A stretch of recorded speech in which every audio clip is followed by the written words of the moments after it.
good to be with you once again. Thank you for the invitation. As you know, we have just entered the 60th anniversary year of the historic 1963 Birmingham campaign to abolish legal racial segregation. I invite you to join me in looking back with an eye to what we can learn. I will pause at various points to invite your personal reflection. Statistically, I was an unlikely candidate for civil rights activist. I was born in a sundown town, in a sundown county, in a state, Indiana, that included a provision in its 1852 Constitution that no Negro or mulattoes may move into the state. I was weaned on a conservative Republican newspaper, in a Republican household, and educated in a conservative school system. I was sent by the American Legion to the Hoosier Boys State, where we marched in formation each morning for a flag-raising ceremony. First reflection.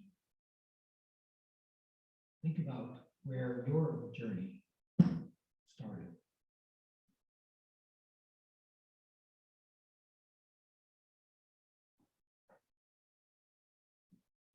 There were a few cracks in my conservative upbringing. We were very faithful Methodist churchgoers in a congregation where there were faint echoes of the social gospel, albeit pretty faint.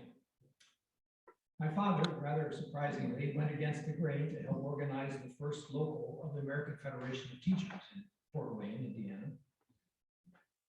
And I had grandparents who were immigrants from, from Switzerland. So I knew good people were not all native-born Americans who spoke English. Decisive for me, however, were experiences in college. I gravitated quickly to the Methodist student movement group on campus. And there I found myself in an environment that melded Christian faith with justice and peace. A year ahead of me, Richard Celeste modeled this in a special way. He later became the governor of Ohio, actually. A history course with Professor John Morton Blum reframed my sense of the heroes in American political life. No longer Senator Robert Taft, but muckrakers, reformers, and presidents named Roosevelt. Two books were very important for me: Black Like Me and The Strange Career of Jim Crow. Any of you read either of those? Having learned through the Methodist student movement of structural racism in the Methodist Church, I did my history thesis on the intensifying movement for racial justice in my denomination. Reflection. What would be important highlights in your journey as a justice-seeking person?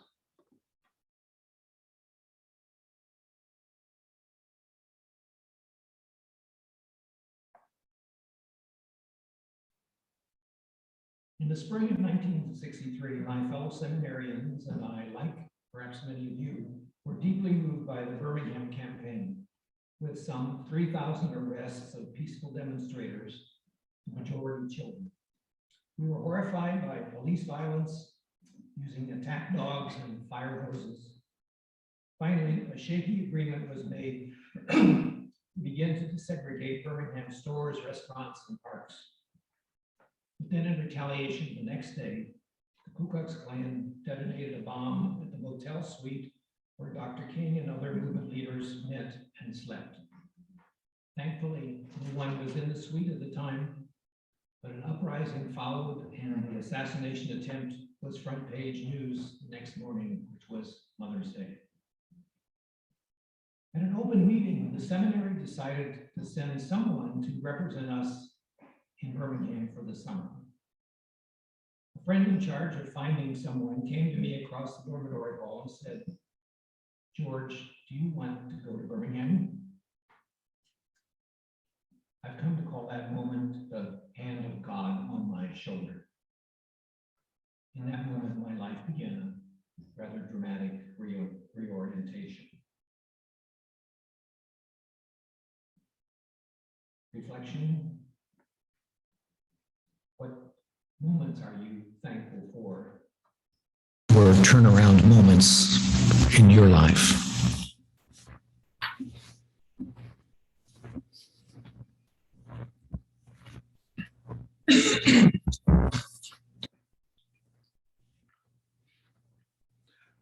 Once in Birmingham, I quickly discovered how many courageous people constituted this amazing movement.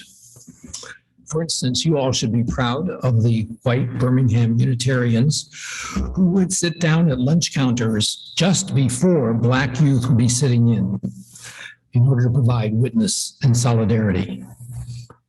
You know, making Dr. King's birthday a national holiday, as great as that is, has diverted attention away from the multitude of nonviolent warriors that have made up the movement. I propose that we think of Martin Luther King Day as many more than Martin Luther King Day. I quickly learned that the driving force in the Birmingham movement for 7 years already had been the Reverend Fred Shuttlesworth, and he's pictured on the left in the front of your service bulletin. Him and the Alabama Christian Movement for Human Rights, which he founded. Seeking to scare him, the Klan demolished his parsonage around him. That didn't work. He saw his and his family's survival as an act of God. When he took his children to register at an all-white school long before the courts ordered it, they were met by a huge angry mob that beat him mercilessly. But he was undeterred. What was making the difference was that he was leading the Black community from accommodation to resistance, from accommodation to the Jim Crow system to insistence upon basic rights and decency. Lots of Black folks were reluctant. Why rock the boat and jeopardize your job, your reputation, your home, your life even? Understandable. Most of us, most of the time, accommodate ourselves to situations that fall short of being just and right. But Shuttlesworth led thousands to no longer accommodate, but to resist and to demand change now, finally bringing along the traditional conservative Black leadership in Birmingham. Reflection time. How do you and I accommodate ourselves to circumstances that are not just? Or how are we resisting?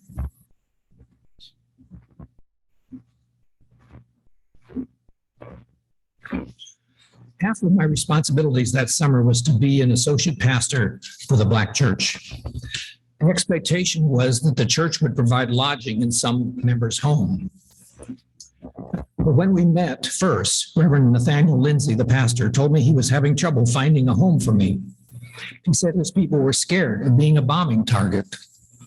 In fact, there had been 49 bombings in the city, and not a one had been solved. It was widely believed that the law enforcement of persons were in cahoots with the bombers from the KKK and the National States' Rights Party. So it was understandable, but I was stuck in a tiny, miserably hot room in the seedy YMCA, for rights only, of course. Meanwhile, I assisted Reverend Lindsay in worship, preached several times, worked with the youth, and led a week of vacation church school, all the time learning that the people to fear in Birmingham were not Black, but those of my skin color. Finally, in midsummer, after the Lindsay family returned from vacation, they invited me to live with them for the rest of the summer. Looking back, I am so moved by their courage and the risky, radical hospitality they afforded me.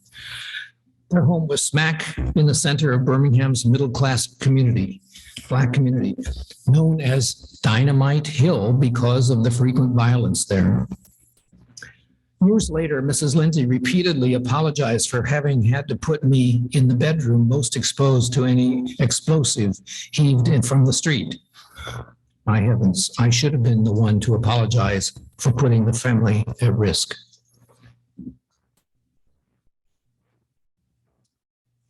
Reflection. When do you and I offer radical hospitality? Receive radical hospitality.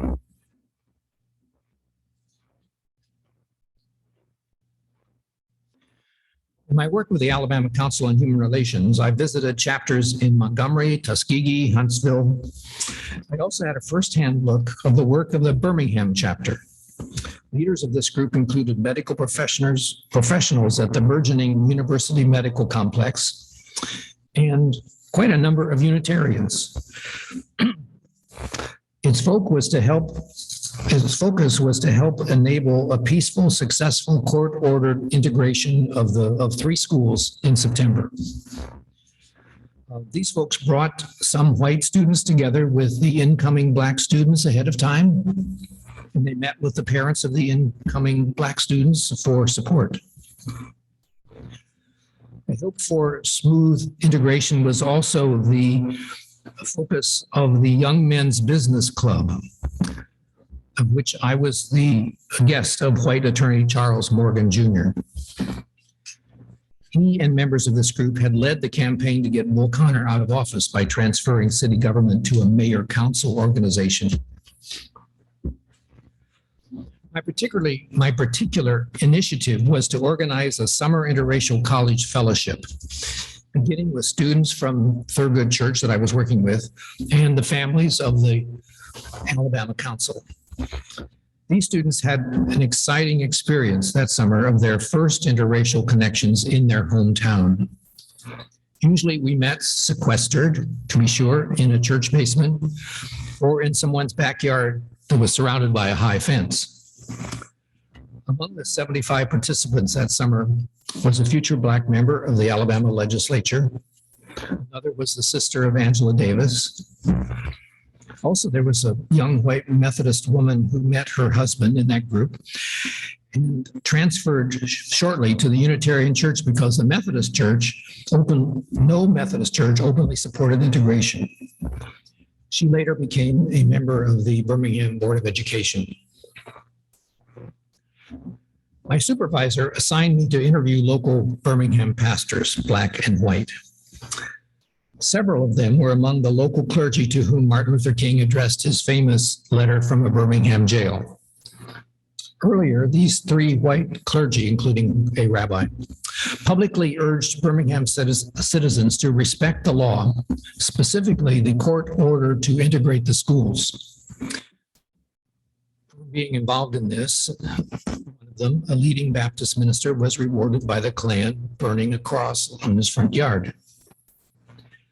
Then in April, as demonstrations were about to start, this group publicly asked movement leaders to postpone the demonstrations to give the brand new mayor and his administration time to act.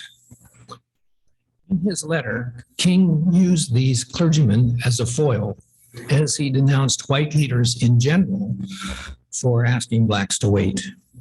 A good point in general. So the fact was that the movement had itself postponed their campaign 3 times for strategic reasons. Reverend David Ramage, pastor of the leading Presbyterian church, whom I interviewed, felt the sting of being targeted even as he was being harshly criticized by his own congregation for welcoming Black worshipers. He felt trapped in the middle and eventually was forced to leave after 18 years as a pastor there. Reflection. Things are often not as simple as they seem.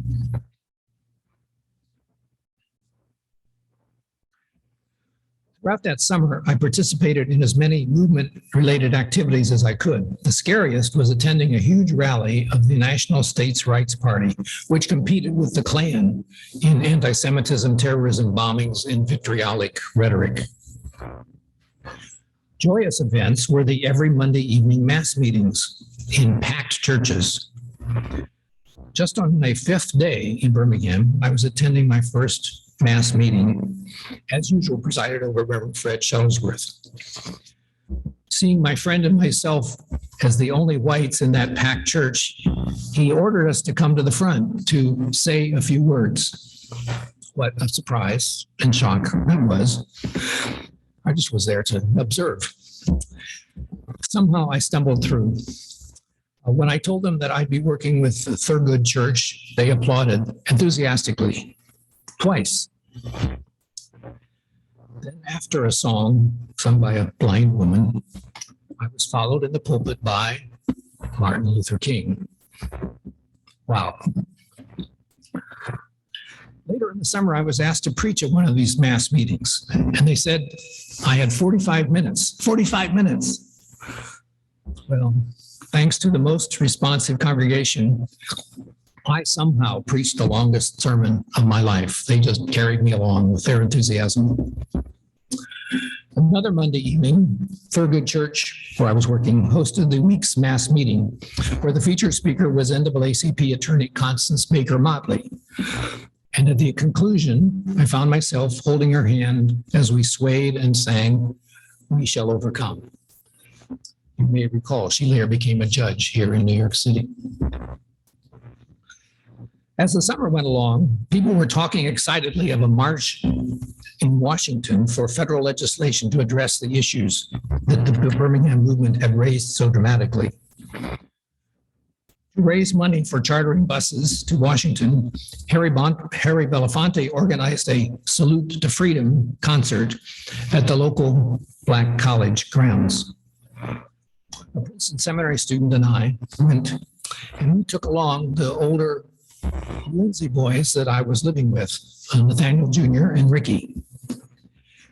We had an exciting time listening to Eartha Kitt, Belafonte himself, James Baldwin, Nina Simone, and Ray Charles. The most exciting moment was when, as Johnny Mathis was singing, the makeshift stage collapsed and all the lights went out. The crowd was calm and disciplined.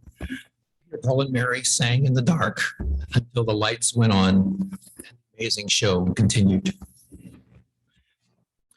Reverend Lindsay and I rode overnight together to Washington in one of the 6 buses from Birmingham, fortified by the fried chicken Mrs. Lindsay had sent along.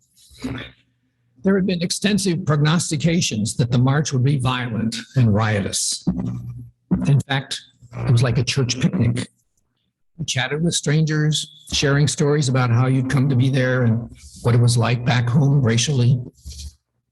Reverend Lindsay and I processed together in our clergy robes to the Lincoln Memorial. Again, the stirring music again by Peter, Paul, and Mary and many others. And we're inspired by the succession of great speakers, including John Lewis and finally Dr. King with his "I Have a Dream" speech. What touched me most about that speech was when he shared his dream, quote, that one day down in Alabama with its vicious racists, little black boys and girls, like the ones that I was living and playing with, little black boys and girls will be able to join hands with little white boys and girls as sisters and brothers. The celebration of hope that reverberates down to this very day. Reflection. Celebrate progress and hope when you can.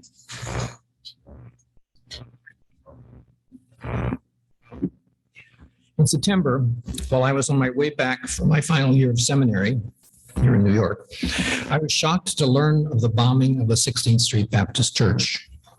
The Klan did this in retaliation against the integration of the Birmingham public schools.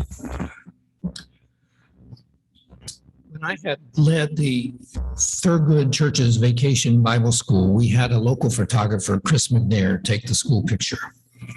So I was especially devastated to learn that our Bible school photographer's daughter, Denise McNair, was one of the victims, one of the 4 young girls killed in that awful act of terrorism. She was just like the kids that I'd spent the summer with. The day after the bombing, when the Young Men's Business Club met for its luncheon meeting, my friend Chuck Morgan felt he had to say something. The local papers were full of questions about who did this. Throwing away any chance of a hoped-for political future in Alabama, Chuck uttered the words that Sarah spoke earlier, how everyone who had not worked for racial justice was guilty. And Birmingham was not just dying, dead. The speech was reported the next day in the New York Times. Chuck had to send his family out of town for safety. A couple of weeks later, there was a memorial service here in New York at the town hall. His father was present. I went. Afterwards, I approached Chris and stammered some words of condolence that felt so inadequate. That was the end of my Birmingham summer. So to summarize, honor the turnaround moments in your life. Be aware of whether you accommodate or resist injustice. Prepare to offer and receive radical hospitality. Remember, things are often not as simple as they seem. Celebrate progress when you can. And thinking of Denise McNair,